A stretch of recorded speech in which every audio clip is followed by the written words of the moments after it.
تو اور پھر فخریہ اس کی یعنی اس جو الائنمنٹ ہے یا جو ان کی انگیجمنٹ تھی اس کا فخریہ اعلان کرتے تھے، اظہار کرتے تھے. یہ کام اس وقت فیصل واوڈہ کر رہے ہیں. صحیح. تو اس میں حیرت کی کیا بات ہے؟ ہماری سیاست میں ہمیشہ سے یہ ایلیمنٹ رہا ہے، ابھی بھی موجود ہے. اور فیصل واڈا کو تو کوئی اس پر یعنی کوئی معذرت خواہی نہیں ہے. وہ کہتے ہیں کہ جی بالکل میں ہوں ترجمان. وہ ان کو کوئی ترجمان تسلیم کرے، ان کو کوئی ترجمان تسلیم نہ کرے، یہ آپ پر ہے، مجھ پر ہے. لیکن یہ کہ اگر ان کی بات، جیسے آپ نے ابھی اپنے انٹرو میں کہا کہ ان کی بات ان دی اینڈ جا کے کہیں نہ کہیں درست ثابت ہو جاتی ہے تو اس کی اہمیت تو بنے گی. اس سے کوئی فرق نہیں پڑتا. جیسے آپ نے سوال اٹھایا کہ وہ ایم کیو ایم میں ہے، وہ پی ٹی آئی میں، وہ پاکستان پیپلز پارٹی میں ہے، وہ کسی بھی جماعت میں، اس سے فرق نہیں پڑتا. اگر ان کی ویلیو برقرار ہے، جو وہ کام کر رہے ہیں، اس کا کوئی جو رزلٹ نکلنا چاہیے ان کے نقطہ نظر سے، فیصل واوڈہ صاحب کے نقطہ نظر سے اگر وہ رزلٹ نکل رہا ہے تو وہ ریلیونٹ ہے. تو اس میں ایسی پریشانی کی ہمیں کوئی نہیں ٹھیک ہے، یہ بات آپ ہونی کی نہیں وجہ ہے. چاہیے کہ ہمارے یہاں. فاروق صاحب بات بالکل بجائے کہ ان کی بات صحیح تو ثابت ہو رہی ہے. یعنی یہ فیصل واوڈہ کا جو ایکیومن ہے، پولیٹیکل ایکیومن ہے، وہ تمام سیاستدانوں سے اس وقت بہت زیادہ اچھا ہے. آپ کو یاد ہوگا نجم سیٹھی صاحب کی بھی چڑیا بہت بولتی تھی، لیکن آج کل انہوں نے اپنی چڑیا کو دبا دیا. تو ہم یہ کہہ سکتے ہیں یہ نئے نجم سیٹھی صاحب بن چکے ہیں؟ نہیں، میں یہ نہیں کہہ سکتا. اچھا ٹھیک ہے. مبشر صاحب السلام علیکم، بہت شکریہ آپ کا، تھینک یو، آپ نے ٹائم دیا ہمیں. مبشر صاحب یہ بتائیے گا، جمہوری سوال جو میں نے فاروق عالم صاحب سے کیا، فیصل واوڈہ صاحب سینیٹر ہیں، پارلیمنٹیرین ہیں، سب معزز ہمارے لیے ہیں، ہمارے جتنے پارلیمنٹیرینز ہیں. لیکن جیسے میرا سوال قائم ہے ابھی بھی، اسپاٹ لائٹ، پرائم ٹائم، بڑی بڑی سرخیاں فیصل واوڈہ صاحب کے لیے پولیٹیکل سٹرگل کی وجہ سے ان کو مل رہی ہے، ان کی پیشن گوئی کی جو صلاحیتیں ہیں ان کی وجہ سے اس کو امپورٹنس دی جاتی ہے. کچھ اور معاملات ہیں، فرشتوں کے معاملات ہیں. میرا خیال ہے کہ دیکھیں جو ہماری پولیٹیکل پارٹیز ہیں، خاص طور پہ وہ دو پارٹیز جنہوں نے میثاق جمہوریت کیا ہوا ہے، ان کو اس کا جواب دینا چاہیے کہ کیا میثاق جمہوریت یہی کیا تھا انہوں نے کہ وہ اس طرح کر کے لائیں گے کہ پھر بعد میں ووٹ بھی کریں گے اور اس کو اون بھی نہیں کریں گے. جس طرح آپ سندھ کی اسمبلی سے فیصل واوڈہ کی مثال دے رہے ہیں، اسی طرح ادھر سے پنجاب کی سائڈ سے محسن نقوی صاحب کی بھی یہی مثال ہے. وہ بھی کسی پارٹی میں نہیں ہے لیکن سینیٹر ہیں اور وزیر بھی ہیں اور ان کے پاس اور بھی عہدے ہیں. تو لہٰذا یہ تو جو میرا خیال ہے کہ اس میں سب سے اچھا جو جواب دیا تھا نا، وہ خواجہ آصف صاحب نے دیا تھا. انہوں نے کہا تھا یہ ہائیبرڈ نظام ہے. صحیح. تو جب انہوں نے مان لیا، خود وزیر دفاع نے اور حکومت کے عام ترین منسٹر نے یہ مان لیا کہ یہ ہائیبرڈ نظام ہے، تو ہمیں سارے سوالوں کے جواب مل گئے کہ اس میں ان کے ہاتھ میں کیا ہے. اور ابھی آپ دیکھیں، ابھی نوٹیفکیشن کی خبریں آ رہی ہیں، اس سے پہلے ایک جعلی نوٹیفکیشن کی خبر آئی کہ نوٹیفکیشن ڈیلے ہونے کی وجوہات ابھی تک کسی کی سمجھ میں نہیں آئی. کیوں نہیں ہوئی، کیا نہیں ہوا. نواز شریف صاحب کا ایک وہ میڈیا ٹاک اور پھر اس کے بعد ڈیلے اور پھر اب یہ جو ہے نا اب آنا. تو یہ تو بڑا عجیب سا نظام چل رہا ہے. یہ کوئی، مجھے نہیں لگتا یہ کوئی ریاست کا کوئی سموتھ سسٹم چل رہا ہے جو آئین کے مطابق چل رہی ہیں چیزیں، اور بڑا وہ آپ نے اپنے ٹائم پہ ہر چیز ہوتی جا رہی ہے. اور جو خواجہ آصف صاحب نے کہا ہے اس کے مطابق پہلے جو چیزیں ہوتی تھیں، جیسے شیخ رشید صاحب کی مثال دی گئی، پیر پگاڑا صاحب مرحوم، وہ بھی اسی طرح زوم آنی گفتگو کیا کرتے تھے، ٹھیک ہے. اور پھر اب یہ تو زوم آنی نہیں کرتے، ان کی تو اتنی علم نہیں ہے ان کے پاس اتنا، اور نہ ہی اتنا ان کا جو آپ نے کہا ایکومن نہیں ہے ان کا. اچھا. ان کا ہاں یہ انفارمر والی بات ہوتی ہے نا کہ مثلا ادھر سے خبر سنی، ادھر آگے بیان کی. آپ نے کہا ان کا ایکومن دیکھ لیا. ایکومن ایک ڈفرینٹ چیز ہے. نہیں، میں نے تو ایک سوال قائم کیا ہے، سوال قائم نہیں ہے ان میں، لیکن یہ ہے کہ وہ اپنی طرف سے انفارمیشن جو ہے وہ سپریڈ کرنے کی کوشش کرتے ہیں جو بھی انہیں ملتی ہے. اور ظاہر ہے کہ پاور کوریڈور. نہیں تو مبشر صاحب، ہم جیسے صحافیوں کو تو پہ کام چھوڑ دینا چاہیے، کیونکہ ان کی تو ہر خبر صحیح ثابت ہو جاتی ہے پھر. اور جیسے آج جو ہوا، journalism is a different thing. Journalism نہیں ہے یہ، میں کہہ رہا ہوں وہ ہے نا انفارمر والی بات کر وہ رہے ہیں. ٹھیک ہے، جرنلسٹ لیکن میں یہ کہہ رہا انفارمر نہیں ہوتا. ہوں، میں مرشد صاحب یہ کہہ رہا ہوں، کانٹیکس یہ ہے اس بات کا کہ اعزاز چودھری صاحب ایک سینئر صحافی ہیں، ان کی کہا یہ جاتا ہے دوسری دفعہ یہ خبر جو ہے باؤنس ہوئی ہے، وہ ہمیں دکھ ہوا ہے اس چیز پہ. ہو سکتا ہے، یہ نہیں کہہ رہا ہمیں، مطلب یہ نہیں دکھ اس بات کا کہ ہو سکتا کسی سے بھی غلطی ہو سکتی ہے، کوئی ایسی بات نہیں ہے، لیکن یہ سیکنڈ ٹائم ایسا ہو چکا ہے. فاروق صاحب اس کی کیا وجہ ہو سکتی ہے کہ ایک صحافی کی خبر جب باؤنس ہو جاتی ہے اور پھر حکومت کو بھی ایک موقع مل جاتا ہے مزید اس نیریٹو کو اسٹرینتھن کرنے کا کہ دیکھیے فیک نیوز پھیلایا جاتا ہے، اسپریڈ کیا جاتا ہے، تو لہٰذا جو ہے صحافیوں کو بھی، ابھی محسن نقوی صاحب بھی پرسوں لیکچر دیا تھا صحافت کیا ہونی چاہیے پرسوں، تو یہ پھر ہم جیسے اگر ہم کوئی یہی غلطیاں کرتے رہیں گے تو حکومت کو مزید موقع ملتے رہیں گے. پھر میرا خیال ہے کہ جی فاروق صاحب سے سوال ہے، میں آتا ہوں فاروق صاحب سے سوال ہے، میں آتا ہوں آپ کی طرف. جی فاروق صاحب، جی فاروق صاحب آپ سے سوال ہے. میں بات کروں؟ جی جی جی جی جی جی دیکھیے، صحافی کی غلطی پر زیادہ پریشان ہونے کی ضرورت نہیں ہے. سبب اس کا یہ ہے کہ ہمارے یہاں ایڈیٹر کا جو انسٹیٹیوشن تھا وہ کمزور کیا ختم ہو گیا ہے، اور اس وجہ سے جو رپورٹر ہے اس کی ذمہ داری میں مزید اضافہ ہو گیا ہے. تو اب یہ جو 2 واقعات ہوئے ہیں، اس کے علاوہ بھی بعض رپورٹرز کے ساتھ ایسے حادثات ہوئے ہیں. میرا خیال ہے کہ رپورٹرز جو سمجھدار ہیں وہ یقیناً پریکاشنز لیں گے اور وہ اس صورتحال سے نکلنے کی کوشش کریں گے. اس پر ہمیں پریشان ہونے کی ضرورت نہیں ہے. ابھی جو سوال اٹھایا گیا یہاں کہ اس یعنی فیصل وابڈا جیسے کردار کیوں پیدا ہو جاتے ہیں، یا ان کی جو کوئی ہمیں معلوم نہیں کہ سیاسی وابستگی کیا ہے، لیکن اس کے باوجود وہ اہم ہے. تو اس سوال کا جواب ابھی جو میرے بھائی نے یہ بات کہی کہ میثاق جمہوریت کرنے والے دیں، میرے خیال میں یہ سوال زیادتی کے درجے میں آتا ہے، اس لیے کہ جو میثاق جمہوریت کرنے والے تھے انہوں نے اپنے لیول پر بہترین کیا اور چیزوں کو سیٹل ڈاؤن کرنے کی کوشش کی، اور چیزیں سیٹل ڈاؤن چھوٹے موٹے حادثات کے باوجود ہو گئیں. لیکن جب وہ چیزیں اسٹریم لائن ہو گئی تو ان کو ناکام کرنے کے لیے پھر فورسز متحرک ہوئی. انہی فورسز کے یعنی طاہر القادری صاحب ہوں یا عمران خان ہوں، یہ دونوں اسی یعنی میثاق جمہوریت کو ناکام کرنے کی کوششوں کا پیش خیمہ تھے. یہ 2 کردار ہیں جن کو تخلیق کیا گیا میثاق جمہوریت کو ناکام کرنے کے لیے. میثاق جمہوریت کرنے والی جماعتیں آج بھی اپنے میثاق پر قائم ہیں، لیکن عملاً میثاق جمہوریت کے ذریعے جمہوریت کو اور ریاست کو جو فوائد حاصل ہوئے وہ فوائد اب ہمارے پاس نہیں رہے. اس کے نتیجے میں سیاسی دنیا میں، سیاسی لینڈسکیپ پر غیر سیاسی انکروچمنٹ بڑھ گیا. اس وقت ہم جو دیکھ رہے ہیں یہ وہ اس کے اثرات ہیں، اور یہ درست کہا خواجہ آصف نے، اور اس کو اس سے اعتراف کرنا چاہیے کہ یہ ہائبرڈ سسٹم ہے. یہ فاروق صاحب یہ غیر سیاسی، فاروق صاحب آپ سے سوال لے لیجیے گا، غیر سیاسی لینڈسکیپ کا کبھی خاتمہ ہوگا پاکستان میں؟ میرے خیال میں اس بات کو پہلے ہم کمپلیٹ کر لیں. تو اس وقت جو ہمیں صورتحال دکھائی دے رہی ہے یہ اس بدترین صورتحال کا جو 14 کے دھرنے سے بدترین صورتحال پیدا ہوئی، اس کے یہ بدصورت اثرات ہیں. اس بدقسمتی سے ہم 2-4 ہیں، اس کے نتیجے میں ہم نے اپنی سپیس مزید دے دی اور ہم پیچھے پسپائی اختیار کر گئے. یہی تو اعتراف کیا خواجہ آصف نے. تو ہمیں، اگر ہم ڈیموکریسی پہ یقین رکھتے ہیں، آئین کی حکمرانی پہ یقین رکھتے ہیں، اور یعنی وہ جو سیولین سپریمیسی پہ یقین رکھتے ہیں، تو ابھی ہماری وہ جدوجہد جو میثاق جمہوریت کے نتیجے میں منزل پہ لگتی دکھائی دے رہی تھی اب مزید دور ہو گئی ہے. یہ ہے حادثہ، یہ ہے نقصان. تو جو آپ نے سوال کیا کہ یہ کبھی ختم ہوگا، ظاہر ہے کہ یہ ایک طویل جدوجہد پھر شروع ہو جائے گی.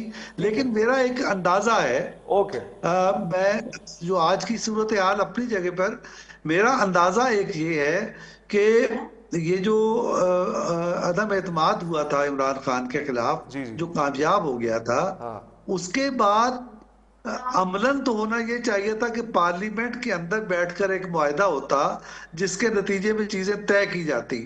پارلیمنٹ میں ٹھیک ہے ایسا فاروق معاہدہ صاحب، میں نہیں ہوا. مبشر صاحب کے پاس چلتا ہوں. ٹھیک ہے، آپ کا پوائنٹ آ گیا ہے. مبشر صاحب، ایک تو وہ یہ کہہ رہے ہیں فاروق صاحب کی جو غیر سیاسی لینڈسکیپ ہے یہ پیدا اس لیے ہو گیا کیونکہ ان کے بقول 10 12 15 سالوں کی جو ایک کچھ ان کے بقول جو غیر جمہوری قوتیں تھیں یا عمران خان صاحب کو جو ایک طرح سے سپورٹ ملتا تھا اس کی وجہ سے یہ سب چیزیں پیدا ہو گئی. تو اب اس کا خاتمہ بھی ایک اسی نیچرل طریقے سے ہوگا. اچھا، آپ کیا اس سے سوال یہ کہ آپ اتفاق کرتے ہیں؟ دوسرا یہ اگر یہ ہو گیا ہے اور ہائیبرڈ رجیم ہی اس وقت ہے جو کہ خواجہ آصف صاحب کہہ رہے ہیں، تو اس کو اس غیر سیاسی لینڈسکیپ کو جو کہ بہت اچھی اصطلاح فاروق صاحب نے انٹروڈیوس کی ہے، اس کو آئینی کور مل جائے، آئین کے اندر بات یہ درج ہو جائے، ہر مسئلہ حل ہو جائے گا.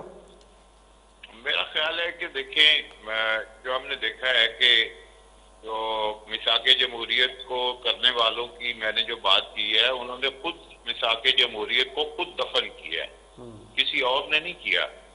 وہ بنیادی جمہوریتوں کے نظام کو انہی دونوں پارٹیوں نے دفن کیا ہوا ہے. 2008 میں ان کو گورنمنٹ ملی تھی دونوں پارٹیوں کو میثاق جمہوریت کے بعد. اس وقت انہوں نے 18ویں ترمیم بنائی، 18ویں ترمیم بنائی، ٹھیک ہے، صوبوں کی خود مختاری بنائی.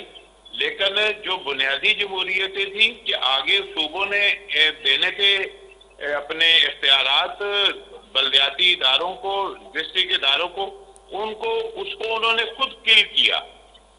تو جمہوریت تو کل کرنے والے یہ خود ہی لوگ ہیں، باقی لوگ تو پھر اس کے ری ایکشن میں آتے ہیں. کوئی بھی آتا ہے، کسی طرح بھی آتا ہے. لیکن یہ ہے کہ جو انہوں نے کون سی جمہوریت کو پنپنے کا موقع دیا؟ سب سے زیادہ تو برا دور جو ہے اس کے بعد شروع ہو گیا. ایک بنیادی جمہوریتوں کا نظام بنا، اس کو بنتے ہی انہوں نے جو ہے وہ کل کر کے آگے اس کی نئی جو ڈیولپمنٹ ہوتی ہے، نئی لیڈرشپ ڈیولپمنٹ ہوتی ہے، نئی لیڈرشپ ابھرتی ہے، اس کو آج تک انہوں نے آگے نہیں آنے دیا. کیوں؟ خاندانوں کی حکومت ہے، خاندانوں کا نظام ہے، خاندان موروثی سیاست کو لے کے چلنے والے لوگ ہیں. لہٰذا وہ چاہتے ہی نہیں تھے کہ بھائی نئی لیڈرشپ بڑھے. اور یہ جو ہائیبرڈ میں اب ہم چلے گئے ہیں، یہ اسی وجہ سے گئے ہیں کہ ہماری نئی قیادت پیدا نہیں ہوئی. نئی قیادت کو پیدا کرنے کے لیے پوری دنیا میں بنیادی جمہوریتوں کا نظام بلدیاتی نظام ہے جو انہوں نے نہیں بنایا، اور جان بوجھ کے اس کو کل کیا ہوا ہے. تو یہ چیز ہے جو، اور پھر اس کے بعد آپ دیکھ لیں صرف گفتگو کی حد تک بھی ہم وہ اسٹوڈنٹ یونین کی بات ہوتی ہے لیکن اس کو شروع نہیں کرتے. پھر اس کے علاوہ جو باقی ہماری نرسریز ہوتی ہیں، جو ایسوسی ایشنز ہوتی ہیں، ان کو ٹھیک نہیں کیا. جہاں پہ جمہوریت کے لیے لوگوں کا مائنڈ بنتا ہے، جو چینج آتی ہے، جو آگے بڑھتا ہے سلسلہ. اور اب یہ جو 26ویں ترمیم کی ہے اور 27ویں ترمیم کی ہے، تو اس کو آپ کیا کہیں گے کہ جمہوریت کی واپسی شروع ہو گئی ہے؟ اب تو فارغ ہو گئی ہے، اب تو ختم کر دیا. جس سسٹم میں اکاؤنٹیبلٹی کا ایلیمنٹ زیرو ہو جائے، وہ تو جمہوریت کے زمرے سے ہی باہر نکل جاتی ہے. صحیح ہے عادل صاحب، اتفاق کرتے ہیں جمہوریت جو ہے وہ اس کا ان ترمیم کی ترامیم کے ذریعے سے خاتمہ ہو گیا ہے؟ میں کچھ چیزوں کو مزید اس کی وضاحت کرنا چاہتا ہوں. میرے خیال میں ہم تو غلط ڈائریکشن میں جا رہے ہیں. پہلی بات، یہاں میرے دوست نے ذکر کیا کہ جو ہے نا بنیادی جمہوریت کا نظام ایک ڈکٹیٹر نے قائم کیا تھا جس نے پاکستان کو پہلا مارشل لا دیا. اس کا نام ایوب خان تھا. یہ بنیادی جمہوریت ہی کا ستیہ ناش ہے کہ اس کے نتیجے میں جو ریئل ڈیموکریٹک فورسز ہیں وہ بلدیاتی اداروں سے خوفزدہ رہتی ہیں کیونکہ وہ ڈکٹیٹر کے ہاتھ کی لاٹھی بن جاتی ہیں. اور اب تک ایوب خان ہو، ضیاء الحق ہو، پرویز مشرف ہو، ان تینوں نے جمہوریت کو مسمار کرنے کے لیے بلدیاتی اداروں کو استعمال کیا. تو ایک ان کے خلاف یعنی بلدیاتی اداروں کے بارے میں ایک ذہنی تحفظات سیاستدان میں موجود ہیں اور اس کے جواز موجود ہے. نمبر ایک. نمبر دو، سارا الزام پاکستان پیپلز پارٹی اور پاکستان مسلم لیگ پہ دھر دیا گیا کہ یہ بلدیاتی ادارے مضبوط نہیں بناتے. میرے خیال میں یہ تاریخی حقیقت یہ نہیں ہے. تاریخی حقیقت یہ ہے کہ پاکستان مسلم لیگ کے دور حکومت میں بلدیاتی انتخابات ہو گئے تھے اور بلدیاتی ادارے کام کرنے لگے تھے. جب پی ٹی آئی کی حکومت آئی تو انہوں نے یک قلم ان کو کالعدم قرار دے دیا اور پھر عدالت نے ان کو بحال کر دیا. لیکن اس کے باوجود پی ٹی آئی کی حکومت نے انہیں کام نہیں کرنے دیا. الزام ہم کسی اور پہ لگا رہے ہیں اور جمہوریت کا دشمن کوئی اور نکل رہا ہے. تو ایک بات تو یہ پیش نظر رہنی چاہیے. اور دوسری بات یہ ہے کہ جمہوریت ان ترامیم کے نتیجے میں نے کب کہا کہ بحال ہو گئی؟ میں نے تو یہ کہا کہ جو سازش کی تھی عمران خان اور طاہر القادری نے مل کے، اس کے نتیجے میں جمہوریت پیچھے چلی گئی.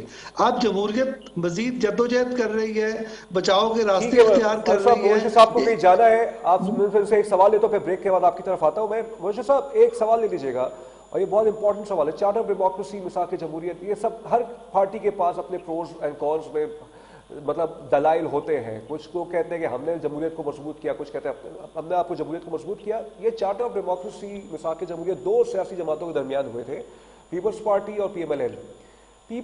پاکستان تحریک انصاف اس کو سیریسلی اس کو کنسیڈر کیوں نہیں کرتی کہ ملک کی بقا کے لیے تینوں سیاسی جماعتیں ایک پیج پہ آ جائیں؟ جی، جس وقت یہ ہوئے تھے ان کے درمیان 2000 غالباً 5-6 کے درمیان جو ہے وہ ان کی جو ہے وہ لندن میں انہوں نے سائن کیے تھے. اس کے بعد ان کی ذمہ داری جو اس کو لے کے چلے تھے، انہیں چاہیے تھا کہ باقی ساری پارٹیوں کو اس کے اوپر قائل کرتے اور بتاتے کہ اس کے کیا فروٹس ہیں، کس طرح ہے، اور اس کے اندر کیا چیزیں ہیں، ان کو قائل کرتے. یہ تو سیاستدانوں کا آپس میں کام ہوتا ہے. تو سیاستدانوں نے تو ایک عجیب طرح کا بھی وہ کام کیا تھا کہ ایک پارٹی نے وہ الیکشن کا خود کہا، اس سارے متحدہ جو اپوزیشن تھی کہ ہم بائیکاٹ کر رہے ہیں، دوسروں سے بائیکاٹ کرا کے خود الیکشن لڑنا شروع کر دیا. اور جس بنیادی جمہوریت، میں نے اسی لیے لفظ یوز کیا ہے کہ وہ جمہوریت کی بنیاد ہے، وہ لفظ اس سسٹم سے منسلک نہیں ہے. دوسری بات انہوں نے کہا کہ وہ بنا تھا، وہ الیکشن کرا دیا تھا نون لیگ نے. بھائی 9 مہینے تک جو ہے شہباز شریف نے ان کے حلف نہیں ہونے دیے تھے. عدالت نے کہا تھا حلف ان سے لیں اور ان کو انڈکٹ کریں. وہ 9 مہینے تک الیکشن کرانے کے بعد وہ لوگ بیٹھے رہے تھے بلدیاتی اداروں کے. یہ کیا تھا؟ یہ بھی آپ کو یاد رکھنا چاہیے. لیکن بات یہ ہے، سمپل بات یہ ہے کہ آپ کو جمہوریت جب اگر لانی ہے، جمہوریت بحال کرنی ہے، تو جو تینوں ٹیئر ہیں ان پہ کام کرنا پڑے گا. جو بلدیاتی نظام، صوبائی نظام اور مرکزی نظام، وفاق کا نظام، اگر دو ہوں گے، تیسرا نہیں، کوئی بھی تیسرا نہیں ہوگا، تو پاکستان میں جمہوریت کا پہیہ جو ہے وہ صحیح نہیں چلے گا، آگے نہیں بڑھے گا، نئی قیادت نہیں ابھرے گی. کبھی بھی یہ نہیں ہو سکتا. جو تحفظات ہیں وہ صرف ایک ہی تحفظات ہے کہ اس سے نئی قیادت جنم لیتی ہے. موجود صاحب بہت آپ کا بہت شکریہ، تھینک یو آپ مختصر وقت کے لیے. ناظرین اس نقطے پر بریک لیتے ہیں. اس نقطے پہ میں یہ بریک، اس پوائنٹ پہ میں یہ کہنا چاہوں گا کہ جب بھی کوئی پولیٹیکل ڈیبیٹ ہوتی ہے نا، تو بہت ساری چیزیں ہمیں ریکال کرنی پڑتی ہیں. مطلب اتنا مکسڈ ہے، اتنا فلو آف انفارمیشن ہے، 10 سال 5 سال، اور ہر چیز جو ہے دائرے میں گھومتی رہتی ہے. اور ایک جب ہر چیز دائرے میں گھومتی رہتی ہے تو کون سا پوائنٹ کب آ جائے، کیا آ جائے. تو it's a very challenging job کہ ہم اس طرح کی جو جب ڈیبیٹس ہوتی ہے کیا ریکال کریں، کس طرح سے کریں. لیکن ایک پوائنٹ پہ سب متفق ہیں کہ جمہوریت کو مضبوط ہونا چاہیے. اللہ کرے جمہوریت صحیح معنوں میں مضبوط ہو. اب وہ کب آئے گا وہ وقت ڈسکس کریں گے بریک کے بعد.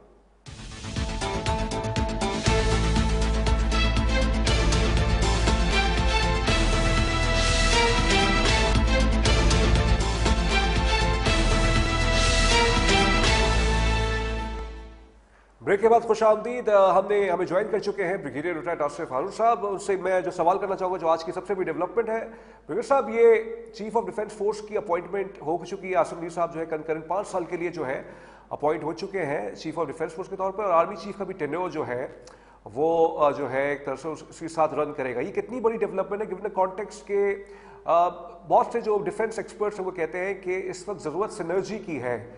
اب سوال یہاں پہ یہ پیدا ہوتا ہے، یہ سینرجی کیسے ڈفرینشیٹ کریں گے جب chairman joint chief of staff committee کے اندر بھی یہ بات کی جاتی تھی کہ ہم یہ سینرجی کے لیے ادارہ بنایا گیا ہے، اس کے اندر بھی یہ بات کی جاتی ہے سینرجی کے لیے بنایا گیا ہے. وہ باریک لائن کیا ہے جو پہلے نہیں تھی، جو اب مزید زیادہ گہری ہو جائے گی؟ جی، وہ اس طریقے سے ہے کہ اگر آپ پاکستان کی ملٹری ہسٹری کو اگر آپ دیکھیں تو 65 وار میں بھی اور 71 وار میں بھی ہمارے پاس ہائر ڈائریکشن آف وار نہیں تھا.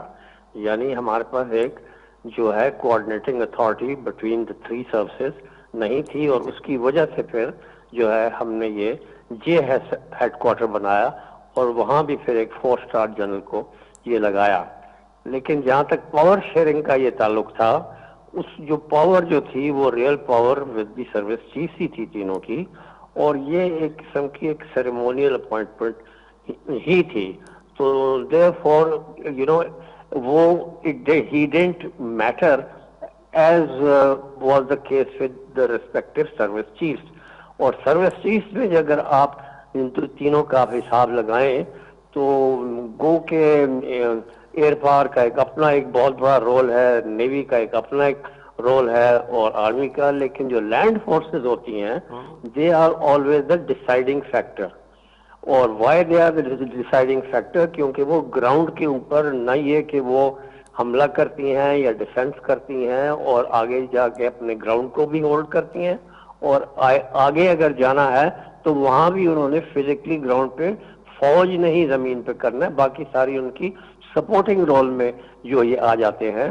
تو دیر فور جو سینٹر آف گریوٹی جو ہوتی ہے وہ لینڈ فورسز میں ہی یہ ہوتی ہے, اور یہی دنیا کا دستور رہا ہے.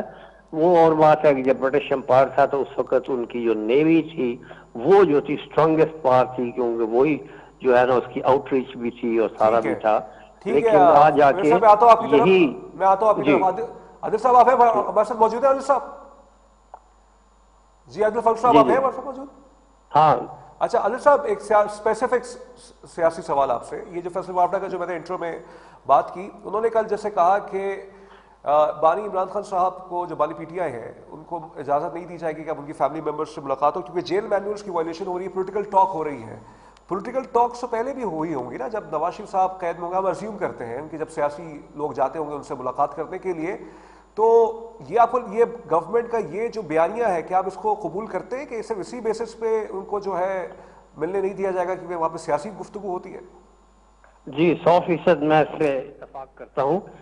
اس کی وجہ یہ ہے کہ آپ نے گراؤنڈ ریالٹیز کو دیکھنا ہے کہ آپ نے نواز شریف کا اگر اگزامپل دیا تو نواز شریف کے ساتھ جو ملاقات تھی تو اس کے بعد وہ شر نہیں پھیلتا تھا, وہ اس کے بعد پولیٹیکل انریسٹ میں جو ہے نا وہ اضافہ نہیں ہوتا تھا یا بدامنی نہیں پیدا ہوتی تھی, کیوس اینڈ کنفیوژن انارکی نہیں ہوتی تھی. یہاں پر جو ہسٹوریکلی ایسا ہی ہوا ہے کہ جب بھی جو میٹنگ عمران خان کے ساتھ ہوتی تھی تو اس کے بعد پھر ایک نیا نیریٹو بنتا تھا, ایک نیا ٹویٹ جاتا تھا, اور وہی نیریٹو یا ٹویٹ جو ہے وہ پھر دنیا میں پھیلایا جاتا تھا, اور اندر جو ہے پھر اس کے لحاظ سے جو ہے ان کا جو ہے سارا سلسلہ جو ہوتا تھا پی ٹی آئی کا اور ان کی اتحادی جماعتوں کا وہ یہ چل پڑتا تھا. اور یہ انہوں نے دیکھتے رہے, یہ کرتے رہے, سب بتاتے بھی رہے ہوں گے, لیکن وہ سلسلہ رہا. حالانکہ جو ہے جو جیل مینول ہے وہ بڑا کلیئر ہے کہ وہاں پر صرف اور صرف جو ہے ایک پرائیویٹ میٹنگ آپ یہ کر سکتے ہیں, اس میں بھی دن مقرر ہوتے ہیں کہ 1 دن ہوتا ہے یا 2 دن ہے, وہی ہے. اور اگر کوئی خاص کوئی وجہ ہے تو اس پہ اپلیکیشن دینی پڑتی ہے. جو سپرڈنٹ جیل ہے اس کی بڑی اتھارٹی ہوتی ہے, وہ اس کا وہ موجود ہوتا ہے وہاں پر جب یہ میٹنگ ہوتی ہے. وہاں پر صرف پرائیویٹ نیچر کی ہو سکتی ہے, پولیٹیکل نیچر کی نہیں. لیکن یہاں پر تو باقاعدہ پولیٹیکل میٹنگ رہی ہیں, ہوتی تھیں, اور آج تک بھی یہ قصہ یہ رہا ہے.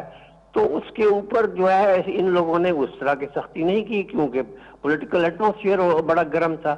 لیکن اب حال ہی کے دنوں میں آپ یہ دیکھیں کہ جو ٹیررزم کا جو سیکنڈ راؤنڈ ہے جو 2022 سے چلا اور 400% بڑھ گیا, لیکن اب تو بالکل حد مت ہو گئی جبکہ افغانستان نے اوپن ایک وار آپ کے اوپر ڈکلیئر کر دی ہے اور اتنے بڑے بڑے حملے کر رہے ہیں, کبھی وانا میں کر رہے ہیں تو کبھی جوڈیشل کمپلیکس میں کر رہے ہیں, ایف ٹی ہیڈ کوارٹر میں کر رہے ہیں.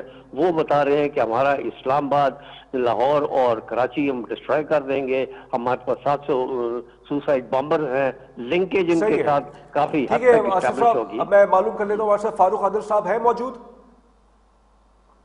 فاروق صاحب آپ ہیں ہمارے ساتھ موجود؟ فاروق صاحب نہیں ہے ہمارے ساتھ موجود. بہرحال آصف صاحب میں آپ سے گفتگو کو لے کے چلتا ہوں, مجھے یہ بتائیے گا, یہ جو بالکل ایک ایکیڈیمک سوال ہے, کوئی اس کے پیچھے بہت ہمارے میڈیا کے اندر لوگ ٹوسٹ کر دیتے ہیں چیزوں کو جب بھی کوئی سوال کیا جاتا ہے, لیکن یہ صرف ایکیڈیمک سوال ہے, سمجھنے کے لیے ہے. کہا یہ گیا کہ چیف آف ڈیفینس فورس کی اپوائنٹمنٹ سے سینٹرلائزیشن ہو جائے گی, یعنی یہ کہ مرکزیت مل جائے گی اور سنرجی کو نقصان ہو جائے گا. تو یہ کتنا صحیح مطلب کرٹکس کی بات ہے, کتنی اس میں سبسٹنس ہے, سبسٹینشل بات ہے, یا بالکل یہ ایک اسپیکولیشن ہے. دوسرا آپ نے جیسے پہلے سوال کے جواب میں کہا تھا کہ کیونکہ جو گراؤنڈ فورسز ہوتی ہے ان کی اہمیت امپورٹنس زیادہ ہوتی ہے, بالکل اس میں کوئی اختلافی بات نہیں ہے, لیکن جو ماڈرن وارفیئر آپ دیکھ رہے ہیں اس کے اندر تو ایئر کمبیٹ ہے نا, یعنی کہ جو فضائی جنگیں ہیں, تو اس چیز کو کیسے ہم پھر سمجھیں؟ جی جی جی بالکل آپ کی بات صحیح ہے, سوال بھی حق بجانب ہے آپ کا. تو میں اس میں جو ہے آپ کی گزارش میں یہی بات کروں گا کہ یہ جو 4 دن کی ایک جنگ تھی, یہ کوئی آرڈنری جنگ نہیں تھی. اس نے تمام دنیا کو, ایون امریکہ, رشیا, چائنا, سب کو حیران کر دیا. جو پاکستان نے اچیو کیا وہ کوئی اور ملک اچیو کر ہی نہیں سکتا تھا, کہ ایک وار ہو اور آپ کی ایئر بیٹل چلے اور آپ کا ایک جہاز بھی نہ گرے. یہ ممکن ہی نہیں ہے, ناٹ پاسبل. کیونکہ یا تو ہونا کہ کچھ بیچ میں ڈسپیرٹی تھی, وہ تو کہہ رہے تھے کہ ہمارے زیادہ اچھے ہیں رفال وغیرہ, وہ اسی پہ آئے تھے اپنے جو S-400 کی جو بات کرتے تھے, برہموس کی جو بات کر رہے تھے. تو وہ یہ کیوں ہوا, کیسے ہوا؟ That is the point which is everyone is wonderstruck and thinking کہ بھائی یہ کیسے ہو گئی, یہ خامخائی ہو گئی, یہ کس نے کیا؟ کیا مطلب یہ کہ جنرل ساحر شمشاد صاحب نے کیا؟ وہ تو ایک کوآرڈینیٹر تھا. وہ اس قسم کی جو قوت جو ہے decision making, split decision making, وہ نہیں کر سکتا تھا. ہم نے جو ہے یہ جب 2019 والا جب یہ قصہ جو ہم نے کیا اور وہ بڑی کامیابی کے ساتھ کیا, اس کے بعد ہمیں معلوم ہو گیا کہ جی یہ اب دوبارہ یہ کریں گے. تو then we went on for this extraordinary synergy making systems, جس کا کہ کسی کو نہیں معلوم تھا. ایون جو ہمارا سب سے بڑا بینیفیکٹر ہے چائنا, اس کو بھی نہیں پتا تھا کہ ہم نے اس قسم کی الیکٹرانک وارفیئر اچیو کر لی ہے. کیونکہ آج کی جو جنگ ہے وہ صرف زور بازو کے اوپر نہیں ہے کہ ایئر ٹو ایئر ہے, گراؤنڈ ٹو گراؤنڈ جو ویپن استعمال ہو رہے ہیں, استعمال ہو رہے ہیں. ٹھیک ہے, آپ کا پوائنٹ کلیئر ہو گیا. میں فاروق صاحب, آپ ہیں ہمارے ساتھ موجود؟ فاروق صاحب آپ ہیں؟ فاروق صاحب آپ کو آواز آ رہی ہے؟ جی مجھے آ رہی ہے آواز. جی فاروق صاحب, بس ایک اسپیسیفک پولیٹیکل سوال لے لیجیے گا کیونکہ وقت ہمارے پاس کم ہے. وہ سوال میرا یہ ہے کہ فیصل وابرا صاحب نے فرمایا تھا کہ آپ کوئی سیاسی ملاقاتیں بھی نہیں ہوں گی اور عمران خان صاحب کے تمام دروازے جو ہیں ان کی فیملی کے لیے بند ہو جائے گا. مجھے آپ کی گفتگو سمجھ میں نہیں آ رہی, میں آپ کو سمجھ نہیں پا رہا. آواز کلیئر نہیں آ رہی آپ کو؟ ہاں جی, وہ آپ کی بات سمجھ میں نہیں آ رہی. اب آواز کلیئر ہے اب آپ کو؟ ہاں ذرا بولیے, پتہ چلتا ہے. اچھا, میں یہ پوچھ رہا ہوں آپ سے کہ عمران خان صاحب, یہ فیصل وابرا صاحب نے فرمایا تھا کہ اب کوئی ملاقات نہیں ہوگی بانی سے کیونکہ وہاں سیاسی گفتگو ہوتی ہے. تو آپ بتائیے کیا یہ بات جائز ہے؟ مطلب اس لیے ملاقاتیں نہ ہو کہ وہاں سیاسی گفتگو ہوتی ہے؟ دیکھیں نا, آپ یس اور نو پہ سوال کرتے ہیں.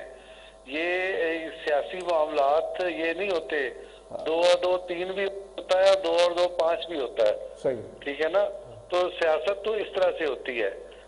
اب دیکھیں جو کچھ پی ٹی آئی کے ساتھ ہو رہا ہے یا عمران خان کے ساتھ ہو رہا ہے, یہ تو ان کے جو کرم ہے, جو ان کی اعمال کا ان کو سامنا کرنا, اسی کو کہتے ہیں یعنی اپنے یعنی جو کچھ آپ کرتے ہیں وہ بھرتے ہیں. تو وہ بھر رہے. اگر وہ بنیادی اخلاقیات پہ رہتے, وہ لوگوں کو زمین پہ نہ سلاتے, وہ شوگر کے مریض کو زمین پر اپنا چینی بچھا کے اور زمین پہ سونے پہ مجبور نہ کرتے, تو آج ان کے ساتھ یہ نہ ہو رہا ہوتا. لیکن اس کے باوجود عمران خان تو بڑے مزے سے رہ رہے ہیں. ان کے بارے میں کہا جاتا ہے کہ ان کا سیل جو ہے وہ 5 اسٹار ہوٹل کے کمرے سے کم نہیں ہے. تو بات یہ ہے کہ آپ بیہیو کریں, آپ ریاست کے ساتھ نہ کھڑے ہوں. اگر جنگ ہو پاکستان اور انڈیا کی اور آپ کی بہن اس وقت انڈیا کی ترجمان بن جائے اور کہے کہ یہ تو ملی بھگت ہے مودی کی اور نواز شریف کی, اور یہ دیکھیں انڈیا ایک چپک مارے گا اور یہ بیٹھ جائیں گے. اس طرح کی جب آپ باتیں کریں گے, اور عملاً تو یہ ہوا تھا نا کہ انڈیا نے 2019 میں جو چپت ماری تھی اور یہ بالکل بے شرموں کی طرح بیٹھ گئے تھے, اور انہوں نے پارلیمنٹ میں عمران خان نے کہا تھا تو کیا میں انڈیا پہ حملہ کر دوں. تو کہنے کا مطلب یہ ہے کہ اپنے کنڈکٹ کو دیکھیں, اپنی ہسٹری کو دیکھیں, اس کے بعد دوسروں کو الزام دیں. تو آخری سوال آپ سے کہ آپ کی سیاسی بصیرت میں کوئی گورنر رول لگ سکتا ہے خیبر پختونخوا میں؟ جی فاروق صاحب, کیا کہہ رہے ہیں آپ کی سیاسی بصیرت میں گورنر رول لگ سکتا ہے خیبر پختونخوا میں؟ دیکھیں یہ ڈیپینڈ کرتا ہے میرے خیال میں اس معاملے کو ایک لیوریج کے طور پہ استعمال کیا جائے گا. اور جیسے ابھی لیوریج کے طور پہ استعمال انہوں نے کیا ہے, اور یعنی یہ آ گئے اس کے یعنی فائنانس کمیشن کے اجلاس میں یہ لوگ آ گئے, اور اسی طرح سے اب کسی حد تک بیہیو کر رہے ہیں خیبر پختونخوا کے وزیر اعلیٰ. تو یہ جیسے جیسے معاملات آگے بڑھیں گے یہ چیزیں واضح ہوں گی. لیکن میرے خیال میں گورنر ایک طرف کا پتا ہے جس کو استعمال نہیں کیا جائے گا, یعنی اس کے پتے کو ضائع نہیں کیا جائے گا, اس سے فائدہ اٹھایا جائے گا. بہت شکریہ آپ کا فاروق عادل صاحب, بہت شکریہ آپ کا. لیکن میں بریگیڈیئر آصف عادل صاحب آپ میرے ساتھ رکیے گا, میں آپ سے یہ سوال کرنا چاہوں گا کہ اس کانٹیکس میں جو جنگیں ہو رہی ہیں پاکستان کی, افغانستان سے ہم باقاعدہ اسٹیٹ آف وار میں ہیں, ہندوستان سے اسٹیٹ آف وار میں ہیں, آپ کا جو ایک پرائمری ایک حوالہ ہے ڈیفنس ایکسپرٹ کے طور پہ ہے, لیکن پولیٹکس, ڈیفنس, سیکیورٹی سب انٹرلنکڈ ہیں. اس وقت پاکستان کے اندر ایک سیاسی استحکام کی بھی ضرورت ہے. آصف صاحب کیا سجیسٹ کریں گے, سیاسی استحکام کیسے آئے؟ جی سیاسی استحکام کے لیے تو بس عام طور پہ تو یہی بات ہوتی ہے کہ جی آپ ڈائلاگ کریں, گفتگو شنید کریں, آپ حکومت میں ہیں, آپ طاقتور ہیں, آپ ہاتھ بڑھائیں. آپ مجھے یہ بتائیے کہ جب سے یہ حکومت آئی ہے کیا انہوں نے ہاتھ نہیں بڑھایا؟ کیا انہوں نے تمام دروازے یہ بند کر دیے؟ کیا انہوں نے بار بار ان کو دعوت نہیں دی بات چیت کی؟ کس نے جو ہے دروازے بند رکھے ہیں؟ جس طرح کہ آج افغانستان بالکل ہٹ درمی پہ کھڑا ہوا ہے اور کسی کی بات نہیں سن رہا, اپنے دوستوں کی بھی یا اپنے ہمسایوں کی یا کسی اور کی بھی. اسی طریقے سے پی ٹی آئی کا بھی یہی رویہ رہا ہے, اور اس نے سنگل ٹریک سسٹم رکھا ہے کہ ہم نے اگر بات کرنی ہے تو صرف ملٹری اسٹیبلشمنٹ کرنی ہے, اور اس ملٹری اسٹیبلشمنٹ سے کرنی ہے جس کو یہ سب سے زیادہ گالیاں دیتے ہیں اور اس کو یہ بدنام کرتے ہیں. تو ان کے جو طور طریقے ہیں اس میں تو وہ کمپرومائز جو ہے تھرو نارمل پروسیس تو مجھے نظر نہیں آ رہا. ہاں اگر کل ان کا چینج آف ہارٹ ہو جائے تو اور بات ہے, ادروائز تو یہ تو اپنی طرف یہ خود جو ہے نا گڑھا کھود رہے ہیں. آپ نے خود بات کی کہ جی گورنر رول ہے, تو یہ تو خود اس کے لیے راستہ خود تلاش کر رہے ہیں, اپنی پارٹی کو بین کرنے کا راستہ یہ بنا رہے ہیں. جی بالکل, بہت شکریہ آپ کا. وقت ہمارے پاس اب ختم ہو چکا ہے. بریگیڈیئر آصف عادل صاحب بہت شکریہ آپ کا. فاروق عادل صاحب بہت شکریہ آپ کا. پروگرام کے پہلے سیگمنٹ میں مبشر میر صاحب تھے. آپ تینوں معزز مہمانوں کا بہت بہت شکریہ. بہت ہی باریک بات کی ہے فاروق عادل صاحب نے. اس کو سمجھیے گا کہ سیاست میں 2 اور 2 4 نہیں ہوتے, 2 اور 2 5 بھی ہو سکتے ہیں. یعنی یہ انہوں نے ایک حوالہ دیا کہ ان کی بات سے مطلب یہ انہوں نے خود کھل کے یہ بات کہہ دی, کیونکہ الزام یہ لگا عمران خان صاحب کی حکومت پہ کہ انہوں نے نواز شریف صاحب کو بھی جیل میں اچھے ان کو دن گزارنے نہیں دیے. تو ہو سکتا ہے عمران خان صاحب اپنے ہی کیے کا بھر رہے ہیں سب کچھ. بہرحال اس کو انگریزی میں پولیٹیکل وینڈیٹا کہتے ہیں. اور ایک ایسی سیاسی لیڈر گزری ہے پاکستان میں جس کا نام بینظیر بھٹو شہید تھا. وہ پولیٹیکل وینڈیٹس پہ یقین نہیں رکھتی تھیں وہ, اور ان کا مجھے آج بھی ان کا ایک بیان کی کتاب میں کہیں لکھا ہوا ہے کہ جب ضیاء الحق صاحب کا ایئر کریش ہوا تھا تو بہت سے پیپلز پارٹی کے اندر لوگوں نے خوشیاں منائی تھیں, لیکن بینظیر بھٹو صاحبہ نے یہ فرمایا تھا کہ ہماری جنگ جو تھی وہ زندہ ضیاء الحق سے تھی, اب اس کا انتقال ہو چکا ہے. ہماری سیاست ایسی نہیں ہونی چاہیے.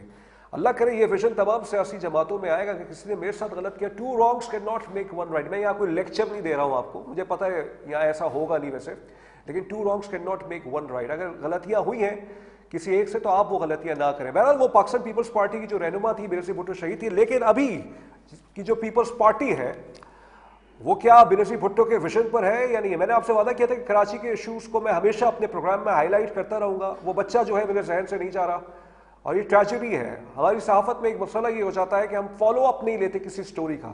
کل ایک خبر آئی آپ اس کو حوصلہ افزا خبر کہہ سکتے ہیں تو کہہ دیجئے. آن دا فیس آف اٹ میں آج مرتضیٰ وہاب پہ تنقید نہیں کروں گا کیونکہ انہوں نے کل جا کے اس بچے کی فیملی سے، ابراہیم کی فیملی سے جا کے معافی مانگی، اس کے والد سے معافی مانگی ہے اور اس کے دادا سے معافی مانگی ہے. کیا یہ پولیٹیکل جسچر تھا؟ کیا یہ آؤٹ آف ہز ہارٹ تھا؟ ان کا ہارٹ میلٹ ہوا؟ یہ اللہ جانتا ہے. لیکن مجھے ایک پیر کی پریس کانفرنس بھی یاد ہے، کالا چشمہ لگا کے میں مرتضیٰ وہاب صاحب نے فرمایا تھا ابھی تو ہم دیکھ لیں گے، سیاست ہو رہی ہے اس پہ.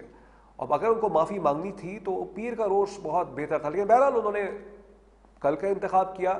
لیکن جو سندھ حکومت کی مبینہ طور پہ نااہلیہ ہے یا جو ان پہ الزام لگتا ہے، یا جیسے مثال کے طور پہ اس ٹریجڈی کے بعد رپورٹ آئی نا کل کی کہ بی آر ٹی کے اوپر کے ایم سی نے نام ڈال دیا کہ یہ بی آر ٹی پروجیکٹ کی وجہ سے یہ سب کچھ ہوا ہے، اور اس ڈپارٹمنٹل اسٹور کا بھی نام ڈال دیا. آئیے اس کو ٹیکنیکلی اینالائز کرتے ہیں اس چیز کو. بی آر ٹی کا جو پروجیکٹ ہے وہ جو ہے وہ سٹارٹ ہوتا ہے آپ کا، اللہ بھلا کرے،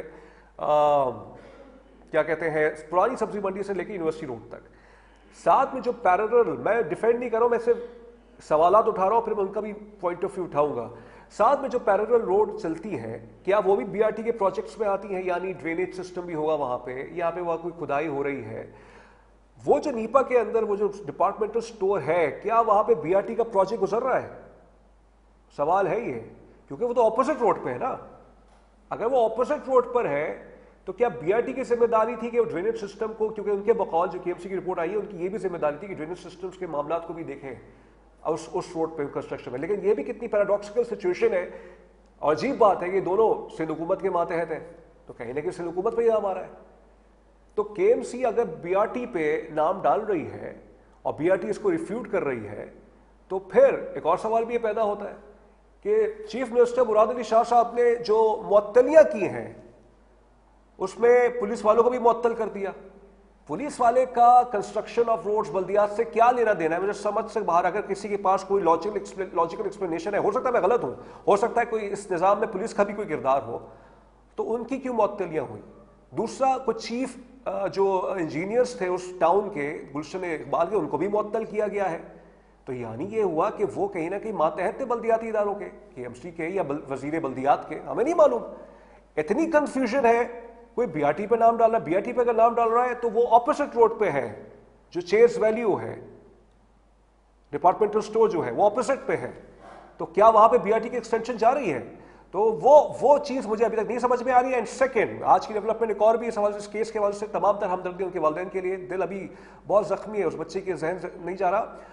یہ ایک ریکویسٹ کی گئی، ایک application district and sessions court میں ڈالی گئی کہ ایف آئی آر لانچ کی جائے میئر مرتضیٰ وہاب صاحب کے خلاف، اس ٹاؤن کے جو میئر ہیں، جو چیئرمین ہیں ان کے خلاف، اور ایک دو لوگوں کے خلاف. کورٹ نے اس میٹر کو، اس کا کاگنیسنس لیا ہے اور نوٹسز جاری کر دیے، اور اگر اگلے ہفتے اس پر سماعت ہوگی، اور کہا ہے کہ آپ نے رسپانسز سبمٹ کروائے. میں اس کو کلوزلی مانیٹر کرنے کی کوشش کروں گا اور میں دیکھوں گا کہ اس کے اندر کیا ڈیولپمنٹس ہوتی ہیں، کیونکہ اس سے ایک پیراڈائم شفٹ آ سکتا ہے. لوگوں میں ایک اویئرنیس آ رہی ہے کہ جو کراچی کے مسائل ہیں ان کو، کوئی بھی کسی کی حکومت ہو، اگر وہ غلط کر رہے ہیں ان کو اکاؤنٹیبل ٹھہرایا جائے، اور جو بلیم گیم ہے وہ دوسروں پہ نہ ڈالا جائے، خود اس کو ایکسیپٹ کیا جائے. جیسے کل میئر مرتضیٰ وہاب صاحب نے ایکسیپٹ تو کیا ہے، لیکن کیا آئندہ ایسے واقعات نہیں ہوں گے اس کی کوئی گارنٹی نہیں ہے. کیونکہ خبریں یہ آئیں کہ ایک بچی پھر گر گئی کسی مین ہول میں، لیکن اللہ کا شکر اس کو نکال لیا گیا. پھر یہ ڈمپر نے آج کراچی کے اندر کشمیر کمپلیکس میں ایک موٹر بائک والے کو کچل دیا. تو یہ مسائل ہیں. لیکن میں مرتضیٰ وہاب صاحب آخری بات ایک اور نقطہ لے لیجیے گا.